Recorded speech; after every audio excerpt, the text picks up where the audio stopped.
Bismillahirrahmanirrahim. Assalamualaikum warahmatullahi wabarakatuh. Selamat sejahtera. Salam perkenalan.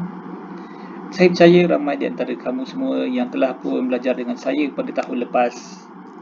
Okey, jadi tahun ini saya, Cikgu Syahir, akan mengajar anda semua mata pelajaran sains bagi tahun 2021.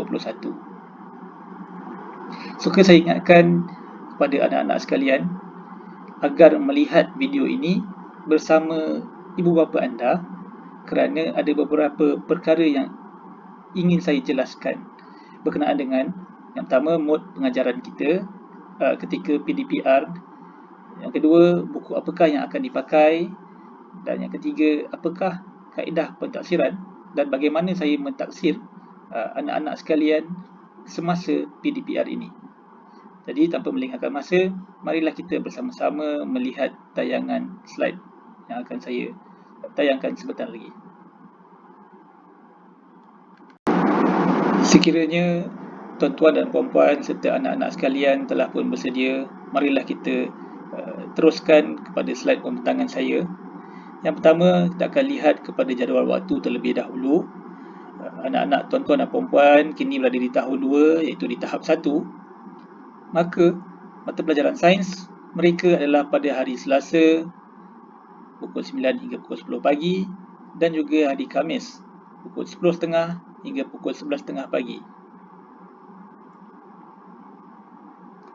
Baiklah, seterusnya, mod pembelajaran. Di sini saya akan sertakan 4 mod pembelajaran yang akan saya jalankan pada tahun ini ketika sesi PDPR. Yang pertama adalah Google Meet. Sekiranya pada hari, contohnya pada hari Selasa ini akan saya jalankan Google Meet, saya akan memberikan peringatan pada hari Isnin, iaitu hari sebelumnya. Ataupun sekiranya pada hari Khamis saya ingin menjalankan Google Meet, saya akan berikan peringatan pada hari Rabu. Tetapi link untuk menyertai Google Meet tersebut akan saya sertakan pada hari berkenaan. Contohnya, saya ingin menjalankan Google Meet pada hari Selasa pukul 9 hingga pukul 10 pagi. Saya akan memberikan peringatan di WhatsApp pada hari Isnin dan kemudian pada pagi hari Selasa lebih kurang 15 minit sebelum pukul 9 saya akan sertakan link untuk murid-murid menyertai Google Meet. Baiklah, Google Meet adalah satu medium di mana saya boleh dapatkan interaksi dua hala, di mana saya memberikan input, manakala murid pula akan dapat bertanya ataupun menjawab soalan yang saya berikan ketika Google Meet. Oleh yang demikian, saya berharap sekiranya tiada kekangan, saya berharap anak-anak, tuan-tuan dan puan-puan dapatlah menyertai Google Meet yang akan dijalankan pada tahun ini. Namun begitu, disebabkan saya juga mempunyai kelas di tahun 1, maka saya tidak boleh ataupun saya tidak mampu untuk membuat Google Meet setiap kali kelas berjalan. Contohnya, pada hari Selasa, mungkin saya akan buat Google Meet bersama dengan murid tahun 2. Manakala hari Khamis, saya buat Google Meet dengan murid tahun 1 pula. Dan berulang-ulang sehinggalah habis sesi PDPR ini.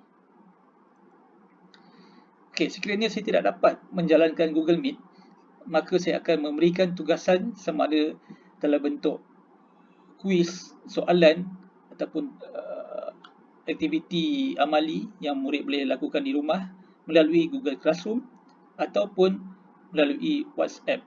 Yang mana satu yang tuan-tuan dan puan-puan lebih mudah. Okey, kita mudahkan kerja supaya ramai lagi murid-murid dapat menyertai PDPR ini. Dan sekali-sekala mungkin saya akan membuat video rakaman seperti pada hari ini, di mana mungkin pada sesetengah topik itu memerlukan saya menjalankan amali, di mana murid tidak dapat melihat secara direct. Kalau di sekolah, murid dapat melihat secara direct, tetapi disebabkan COVID-19 ini kita tidak dapat bersama, maka saya akan membuat melalui video rakaman. Baiklah, seterusnya. Bagaimana saya ingin mentaksir anak-anak, tuan-tuan dan puan-puan? Okey.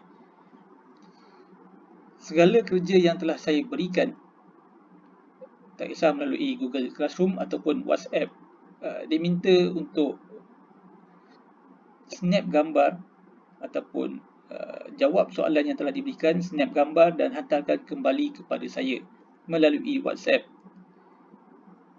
Dan sekiranya kita menjalankan Google Meet, saya akan melihat kehadiran anak-anak, tuan-tuan dan puan-puan sebagai bukti kehadiran dan juga pentaksiran yang akan dijalankan ketika Google Meet tersebut.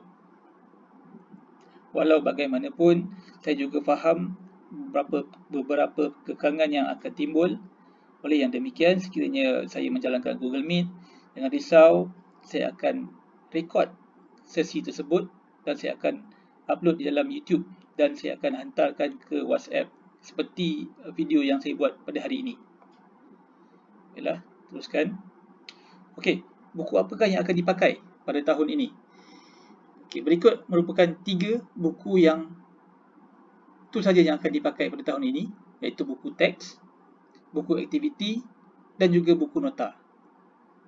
Okey, baiklah. Sekiranya ibu bapa tidak membeli lagi buku nota, jangan risau. Murid-murid boleh menggunakan buku nota pada tahun lepas yang belum habis tu. Okey, boleh gunakan buku tersebut. Sekiranya minggu depan saya ingin memberikan aktiviti, murid boleh jawab di dalam buku nota tersebut. Tetapi sekiranya COVID ini telah reda dan kita dapat kembali ke sekolah, saya mohon sangat-sangat untuk setiap murid ada satu buku baru untuk tahun 2021 ini. Baiklah, buku teks dan buku aktiviti, dua buku ni akan didapati oleh murid-murid ketika mereka kembali ke sekolah kelak. Okay, kita doakan sama-sama agar virus COVID-19 ini cepat hilang daripada muka bumi ini. Okey.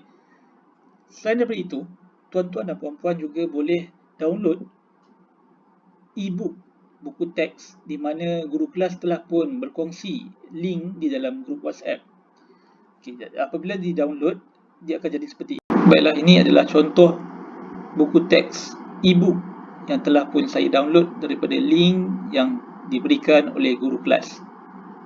Basically, ianya adalah sama seperti buku teks yang akan anak-anak, tuan-tuan dan puan-puan dapat apabila kembali ke sekolah kelak. Ini adalah contohnya. Tiada muka depan. Ini adalah muka surat yang pertama. Selepas muka depan, baik, saya tunjukkan beberapa contoh sehinggalah ke muka surat yang terakhir. Okey, oleh yang demikian, downloadlah semua mata pelajaran ada. Alright. Baik, itulah tadi contoh e-book buku teks sains tahun 2 yang telah pun saya download. Ketika sesi PDPR pada tahun ini, saya akan banyak menggunakan buku teks di mana saya akan merujuk contoh di dalam buku teks.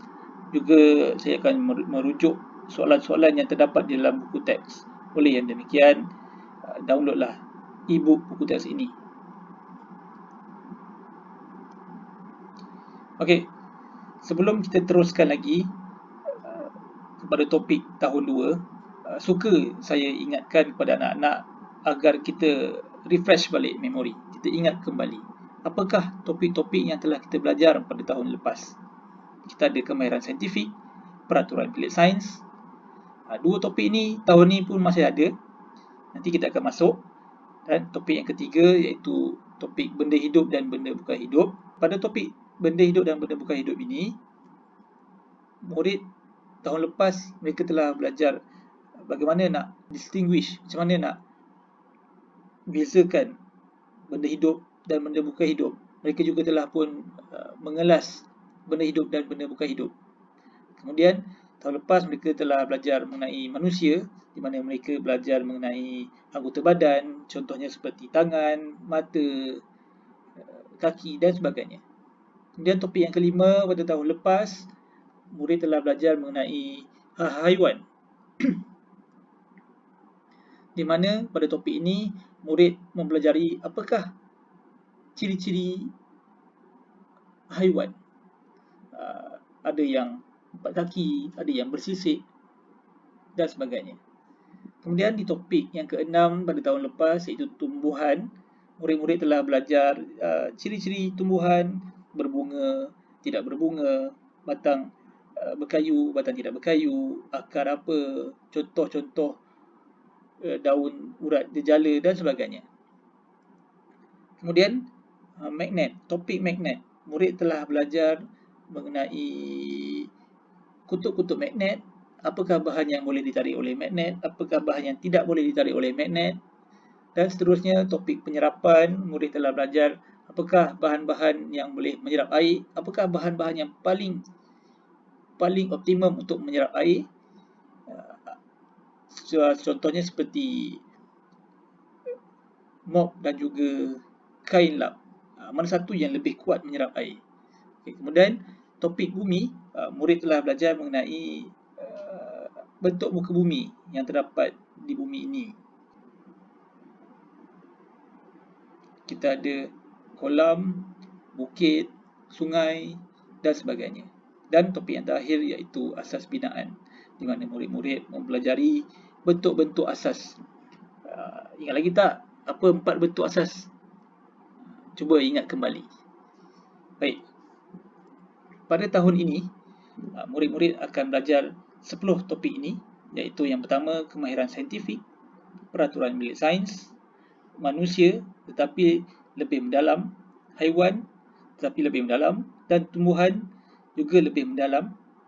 Kemudian murid akan belajar mengenai terang dan gelap, litar elektrik, campuran, bumi dan teknologi. Okey, kita lihat topik yang ke-6, 7 dan 8. Baik, topik 6, 7 dan 8 ini banyak menggunakan kemahiran amali, di mana murid-murid membuat sendiri aktiviti-aktiviti dalam beberapa topik ini. Senang cerita, jika murid buat sendiri, mereka akan lebih faham. Jadi, marilah kita sama-sama berdoa agar kita dapat kembali ke sekolah dan dapat menjalankan amali untuk menentukan ketiga-tiga topik ini.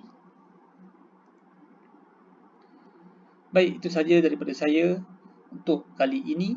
Sekiranya ada apa-apa soalan, boleh PM saya personal di nombor telefon berikut. Itu sahaja daripada saya. Sekian, terima kasih.